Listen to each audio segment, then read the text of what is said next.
ನಮ್ಮ ಬೆಂಗಳೂರಿಗೆ ಉದ್ಯಾನ ನಗರಿ, ಐಟಿ ಸಿಟಿ, ಸಿಲಿಕಾನ್ ಸಿಟಿ ಹೀಗೆ ಇಷ್ಟೆಲ್ಲ ಹೆಸರಿದೆಯಲ್ಲ. ಈಗ ನಮ್ಮ ಬೆಸ್ಕಾಂನವರು ಬೆಂಗಳೂರಿಗೆ ಇನ್ನೊಂದು ಹೆಸರಿಡೋದಕ್ಕೆ ಹೊರಟಿದ್ದಾರೆ. ಅದು ಅಂತಿಂಥ ಹೆಸರಲ್ಲ, ನಾವೇನು ಕ್ಲೀಶೆ ಮಾಡ್ತಾ ಇಲ್ಲ. ಪಬ್ಲಿಕ್ ಟಿವಿ ನಡೆಸಿರ್ತಕ್ಕಂಥ ರಿಯಾಲಿಟಿ ಚೆಕ್ನಲ್ಲಿ ಬೆಂಗಳೂರಿಗೆ ಇನ್ನೆಂಥ ಹೆಸರು ಇಡಬಹುದು ಅಂತಕ್ಕಂಥದ್ದನ್ನು ನೀವೇ ಊಹೆ ಮಾಡ್ಕೋಬಹುದು. ಈ ಸ್ಟೋರಿ ನೋಡಿ ಗೊತ್ತಾಗುತ್ತೆ. ಇಂಧನ ಸಚಿವರೇ, ಬೆಸ್ಕಾಂ ಅಧಿಕಾರಿಗಳೇ ಈ ಸುದ್ದಿ ನೋಡ್ಲೇಬೇಕು. ಕತ್ತಲಾದ್ರೆ ರಸ್ತೆಯಲ್ಲಿ ಓಡಾಡೋಕೆ ಟಾರ್ಚ್ ಬೇಕೇ ಬೇಕು. ವಿದ್ಯುತ್ ಕಂಬಗಳಿವೆ, ದೀಪಗಳು ಇವೆ, ಆದ್ರೆ ಯಾವುದೂ ಆನ್ ಆಗಲ್ಲ. ಇದು ಯಾವುದೋ ದೂರಲ್ಲ, ನಮ್ಮ ರಾಜಧಾನಿ ಸಿಲಿಕಾನ್ ಸಿಟಿಯ ಪ್ರಮುಖ ರಸ್ತೆಗಳ ಕಗ್ಗತ್ತಲ ಕತೆ. ಬೆಸ್ಕಾಂ ಅಧಿಕಾರಿಗಳ ನಿರ್ಲಕ್ಷ್ಯ ಇಲ್ಲಿ ಎದ್ದು ಕಾಣ್ತಿದೆ. ಕಂಬಗಳು ಹಾಕಿ ಲೈಟ್ ಹಾಕಿದ್ಮೇಲೆ ಇವುಗಳ ಕಡೆ ತಿರುಗಿಯೂ ನೋಡಿಲ್ಲ ಅನ್ಸುತ್ತೆ. ಒಂದಲ್ಲ ಎರಡಲ್ಲ, ಹಲವು ಪ್ರಮುಖ ರಸ್ತೆಗಳು ಬೆಸ್ಕಾಂ ಆಶೀರ್ವಾದದಿಂದ ಕಗ್ಗತ್ತಲ ರಸ್ತೆಗಳಾಗಿವೆ. ನಗರದ ಪ್ರಮುಖ ರಸ್ತೆಗಳಲ್ಲಿ ಬೆಸ್ಕಾಂನಿಂದ ಕತ್ತಲೆ ಭಾಗ್ಯ. ವಿದ್ಯುತ್ ಕಂಬಗಳಿವೆ, ಬಲ್ಬ್ಗಳಿವೆ, ಆದ್ರೆ ಬೆಳಕೇ ಇಲ್ಲ. ಕೆಪಿಟಿಸಿಎಲ್ ಶಕ್ತಿ ಭವನದ ರಸ್ತೆಯಲ್ಲೂ ಕಗ್ಗತ್ತಲು. ಪಬ್ಲಿಕ್ ಟಿವಿ ನಡೆಸಿದ ರಿಯಾಲಿಟಿ ಚೆಕ್ನಲ್ಲಿ ಬೆಸ್ಕಾಂ ನಿರ್ಲಕ್ಷ್ಯದಿಂದ ನಗರದ ಪ್ರಮುಖ ರಸ್ತೆಗಳ ಕತ್ತಲಲ್ಲೇ ಜನರು ಸಂಚಾರ ಮಾಡ್ತಿದ್ದಾರೆ. ಇನ್ನೊಂದು ವಿಶೇಷ ಅಂದ್ರೆ ಕರ್ನಾಟಕ ವಿದ್ಯುತ್ ನಿಗಮ ನಿಯಮಿತ ಶಕ್ತಿ ಭವನದ ಮುಂಭಾಗದ ರಸ್ತೆಯಲ್ಲೂ ಕಗ್ಗತ್ತಲು. ಇದರ ಜೊತೆಗೆ ನಗರದ ಯಾವ್ಯಾವ ಪ್ರಮುಖ ರಸ್ತೆಗಳನ್ನ ಕಗ್ಗತ್ತಲ ರಸ್ತೆಗಳಾಗಿ ಮಾಡಿದ್ದಾರೆ ಅನ್ನೋದನ್ನ ತೋರಿಸ್ತೀವಿ ನೋಡಿ. ರಿಯಾಲಿಟಿ ಚೆಕ್ 1 ಸ್ಥಳ ಸಿಟಿ ಸಿವಿಲ್ ಕೋರ್ಟ್ ರಸ್ತೆ. ಕಾಲೇಜುಗಳು, ಸಿಟಿ ಸಿವಿಲ್ ಕೋರ್ಟ್, ಹಾಸ್ಟೆಲ್ ವಿದ್ಯಾರ್ಥಿಗಳು ಸಂಚಾರ ಮಾಡುವ ರಸ್ತೆ. ಆದ್ರೆ ಒಂದು ಕಡೆ ಈಗಾಗಲೇ ಕಾಮಗಾರಿ ಅಂತ ಫುಟ್ಪಾತ್ ಸಂಪೂರ್ಣ ಹಾಳಾಗಿದೆ. ಇದರ ಜೊತೆಗೆ ಈಗ ಕಗ್ಗತ್ತಲು ಬೇರೆ. ಇಂಧನ ಸಚಿವರು ಹಾಗೆ ಬೆಸ್ಕಾಂನ ಅಧಿಕಾರಿಗಳು ತಪ್ಪದೇ ಈ ಸುದ್ದಿಯನ್ನು ನೋಡಬೇಕು. ಯಾಕಂದರೆ ಬೆಂಗಳೂರಿನ ಸಿವಿಲ್ ಕೋರ್ಟ್ ಮುಖ್ಯ ರಸ್ತೆ ಏನಿದೆ, ವಿಧಾನಸೌಧ ಕಡೆಗೆ ಹೋಗುವಂಥ ರಸ್ತೆ, ಆ ರಸ್ತೆಯಲ್ಲಿ ಒಂದು ಸೈಡ್ ಸಂಪೂರ್ಣವಾಗಿ ವಿದ್ಯುತ್ ದೀಪಗಳೇನಿದ್ದಾವೆ, ಕಂಬಗಳೇನಿದ್ದಾವೆ, ಅಲ್ಲೆಲ್ಲೂ ಕೂಡ ವಿದ್ಯುತ್ ಏನು ಬಲ್ಬ್ಗಳಿದ್ದಾವೆ, ಯಾವುದು ಕೂಡ ಆನ್ ಆಗದಂತಹ ಪರಿಸ್ಥಿತಿ, ದುಸ್ಥಿತಿ ಇರುವಂಥದ್ದು.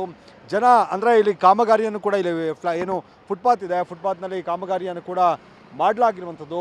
ಆ ಕೋರ್ಟ್ ಆವರಣದಲ್ಲಿರುವಂಥ ಲೈಟ್ಗಳನ್ನು ಹೊರತುಪಡಿಸಿದ್ರೆ ಇಲ್ಲಿ ಬೀದಿ ದೀಪಗಳೇನಿದ್ದಾವೆ, ಬೀದಿ ದೀಪದ ಕಂಬಗಳೇನಿದ್ದಾವೆ, ಅದು ಯಾವುದೂ ಕೂಡ ಲೈಟ್ಗಳು ಆನ್ ಆಗೋದಿಲ್ಲ. ಅಂದರೆ ಇದು ಒಂದು ದಿನ ಅಲ್ಲ, ಹಲವು ದಿನಗಳಿಂದ ಕೂಡ ಇದೇ ರೀತಿಯಾದಂಥ ಪರಿಸ್ಥಿತಿ ಆ ರಸ್ತೆಯಲ್ಲಿ. ಅಂದರೆ ಒಂದು ಸೈಡ್ ಏನು ಜನ ಓಡಾಡ್ತಾರೆ ಅವರೆಲ್ಲರೂ ಕೂಡ ಆ ಕತ್ತಲೆಯಲ್ಲೇ ಓಡಾಡುವಂಥ ಪರಿಸ್ಥಿತಿ ಈಗ ನಿರ್ಮಾಣ ಆಗಿರುವಂಥದ್ದು.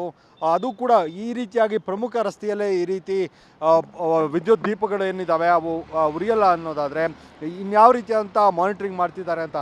ಕೇವಲ 100 ಮೀಟ್ರ್ ಅಷ್ಟೇ ಇಲ್ಲಿಂದ ಬೆಸ್ಕಾಂ ಕಚೇರಿ ಇದೆ, 200 ಮೀಟ್ರ್ ಒಳಗಡೆ. ಆ ಬೆಸ್ಕಾಂ ಕಚೇರಿಯ ಅಧಿಕಾರಿಗಳಿಗೆ ಯಾರ ಕಣ್ಗೂ ಕೂಡ ಇದು ಬಿದ್ದಿಲ್ವ ಅನ್ನುವಂಥ ಪ್ರಶ್ನೆ ಕೂಡ ಕಾಡುತ್ತೆ. ಗಮನಿಸ್ಬೋದು, ಏನು ಕಾಮಗಾರಿ ಕೂಡ ಆಗ್ತಾ ಇದೆ, ಫುಟ್ಪಾತ್ ಕೂಡ ಸರಿಯಾಗಿಲ್ಲ, ಈ ಕತ್ತಲು ಕೂಡ ಅಂದರೆ ಲೈಟ್ಗಳಿಲ್ಲ, ಅದರಲ್ಲೇ ಜನ ಓಡಾಡುವಂಥ ದುಸ್ಥಿತಿ ಈಗ ನಿರ್ಮಾಣ ಆಗಿರುವಂಥದ್ದು ಗಮನಿಸ್ಬೋದು. ಅವರೆಲ್ಲರೂ ಕೂಡ ಓಡಾಡ್ತಿದ್ದಾರೆ. ವಿದ್ಯಾರ್ಥಿಗಳು ಅಂದರೆ ಕಾಲೇಜ್ಗಳಿದ್ದಾವೆ, ಹಾಸ್ಟೆಲ್ಗಳು ಇರುವಂಥದ್ದು. ಇಲ್ಲಿ ಕಾಲೇಜಿನ ವಿದ್ಯಾರ್ಥಿಗಳು ಹಾಸ್ಟೆಲ್ಗಳಿಗೆ ಹೋಗುವಂಥವ್ರು ಎಲ್ಲರೂ ಕೂಡ ಓಡಾಡ್ತಿರ್ತಾರೆ. ಅವರೆಲ್ಲರಿಗೂ ಕೂಡ ಈಗ ತೊಂದರೆ ಆಗ್ತಾ ಇದೆ. ಇನ್ನಾದರೂ ಸಂಬಂಧಪಟ್ಟಂಥ ಬೆಸ್ಕಾಂನ ಅಧಿಕಾರಿಗಳು ಎಚ್ಚೆತ್ತುಕೊಳ್ಬೇಕಾದಂಥ ಅನಿವಾರ್ಯತೆ ಇದೆ. ರಿಯಾಲಿಟಿ ಚೆಕ್ 2 ಸ್ಥಳ town hall circle, JC road. Reality check 3 ಸ್ಥಳ ರೇಸ್ ಕೋರ್ಸ್ ರೋಡ್, ಶಕ್ತಿ ಭವನ ಮುಂಭಾಗ. ಶಕ್ತಿ ಭವನದ ಮುಂಭಾಗವೇ ಈ ರೀತಿಯಾಗಿ ಕಗ್ಗತ್ತಲ ಪರಿಸ್ಥಿತಿ ನಿರ್ಮಾಣ ಆಗಿದೆ. ನಾನೀಗ ಇರುವಂಥದ್ದು ಶಕ್ತಿ ಭವನ ಅಂದರೆ ಕರ್ನಾಟಕ ವಿದ್ಯುತ್ ನಿಗಮ ನಿಯಮಿತ ಕಚೇರಿಯ ಮುಂಭಾಗದಲ್ಲಿದ್ದೇನೆ. ಈ ಮುಂಭಾಗದಲ್ಲಿ ಅಂದರೆ ಕಚೇರಿಯಲ್ಲಿ ಲೈಟ್ ಇದ್ದಾವೆ, ಎಲ್ಲವೂ ಕೂಡ ಓಕೆ. ಆದರೆ ಕಚೇರಿಯ ಮುಂಭಾಗದ ರಸ್ತೆ ಏನಿದೆ, ರಸ್ತೆಯಲ್ಲಿರುವಂಥ ವಿದ್ಯುತ್ ದೀಪಗಳೇನಿದ್ದಾವೆ ಅವು ಯಾವೂ ಕೂಡ ಆನ್ ಆಗಿಲ್ಲ, ಎಲ್ಲವೂ ಕೂಡ ಆಫ್ ಆಗಿದ್ದಾವೆ, ಅಂದರೆ ಹಾಳಾಗಿದ್ದಾವೆ. ಅವುಗಳನ್ನು ಸರಿಪಡಿಸುವಂಥ ಕೆಲಸವನ್ನು ಮಾಡಲಿಲ್ಲ. ಅಂದರೆ ಬೇರೆ ಕಡೆ ಹಾಳಾಗೋಗಲಿ, ಆದರೆ ಈ ಥರದ ಕಡೆಗಳಲ್ಲಿ ಅಂದರೆ ಶಕ್ತಿ ಭವನದ ಎದುರುಗಡೆನೇ ಈ ಥರದ ದುಸ್ಥಿತಿ ಈಗ ಕಂಡು ಬರ್ತಾ ಇರುವಂಥದ್ದು ಗಮನಿಸ್ತಾ ಇದ್ದೀರಿ. ಯಾವೊಂದು ಲೈಟುಗಳು ಕೂಡ ಆನ್ ಆಗಿಲ್ಲ.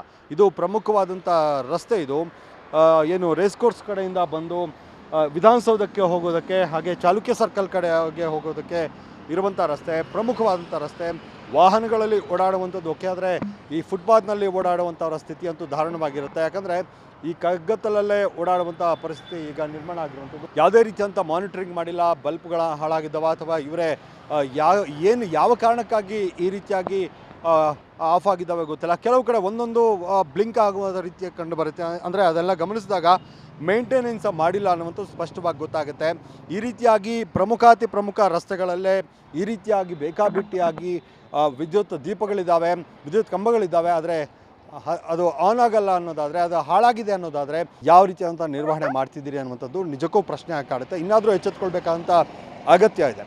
ರಿಯಾಲಿಟಿ ಚೆಕ್ 4 ಸ್ಥಳ ಬೆಂಗಳೂರು ಸಿಟಿ ಯೂನಿವರ್ಸಿಟಿ ರಸ್ತೆ. ರಿಯಾಲಿಟಿ ಚೆಕ್ 5 ಸ್ಥಳ ಪ್ಯಾಲೇಸ್ ರೋಡ್ ಎಸ್ಐಟಿ ಕಚೇರಿ ರಸ್ತೆ.